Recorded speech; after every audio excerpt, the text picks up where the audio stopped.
Out nga pala sa mga napaka-supportive na followers na to. Thank you mga master. Follow me guys for more content like this.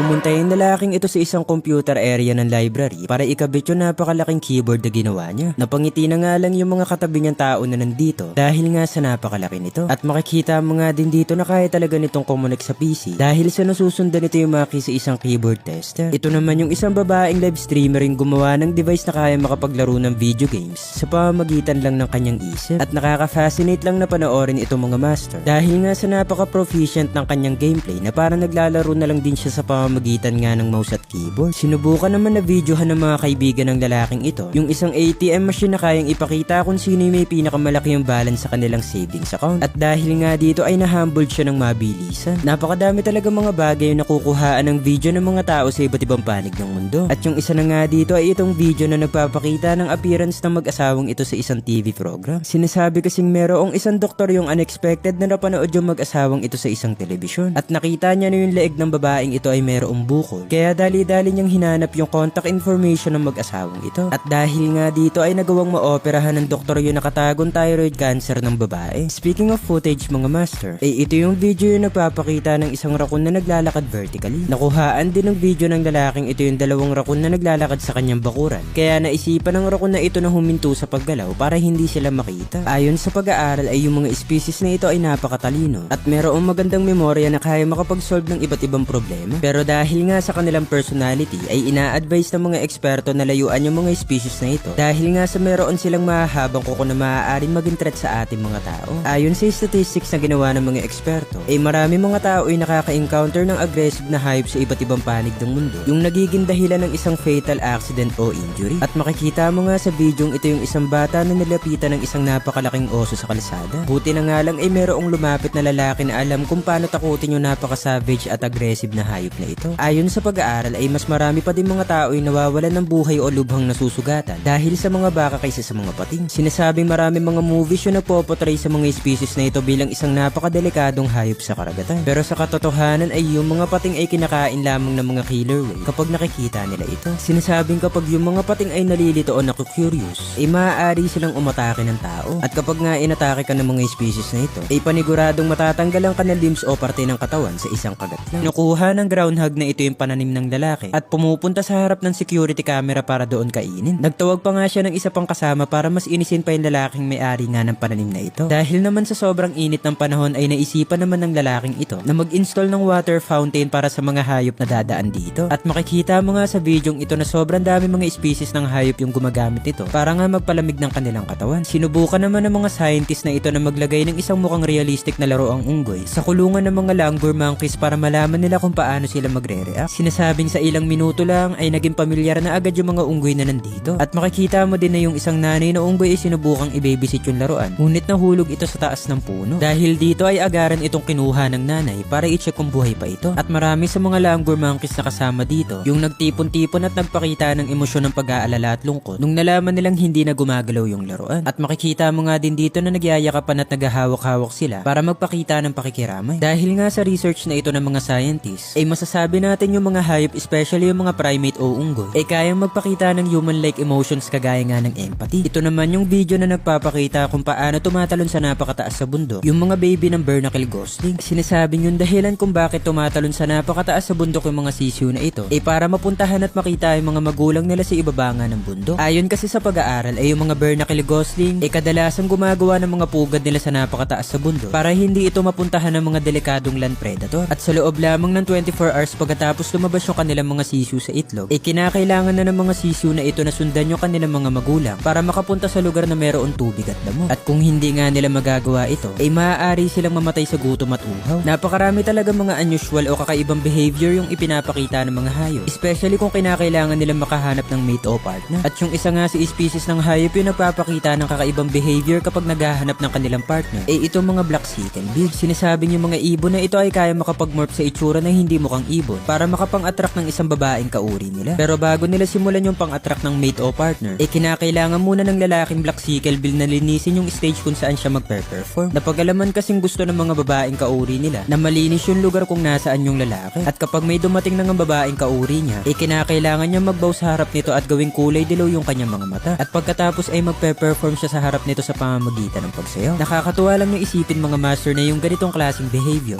makikita din natin sa mga tao, especially kung meron tayong isang taong gustong ma-impress. Speaking of animal procreation mga master, yung isang crocodile na nanay kinakailangan na protektahan yung kanilang mga itlog sa loob ng 3 months hanggang sa ma-hatch ito. At dahil nga sa napaka-vulnerable na mga hatchling o anak ng mga crocodile sa lupa, kinakailangan ng mga ito na makapunta agad sa tubig. At para nga mas mabilis yung pag-transfer ng mga baby na ito sa lugar ng kanilang pupuntahan, maingat na nilalagay ng nanay na crocodile na ito sa bunganga niya yung kanyang mga anak. Kung buwaya lang naman yung pag-uusapan natin mga master, nagkalat sa iba't ibang social media platforms yung picture na ito na nagpapakita ng pagsipa ng lalaki sa mukha nga ng species na ito. Marami mga tao yung nagsasabing ginawa lang ito ng AI, pero may mga iilan pa din naman mga tao yung naniniwala dito. Shoutout nga pala sa mga napaka-supportive na followers na to. Thank you mga master. Follow me guys for more content like this.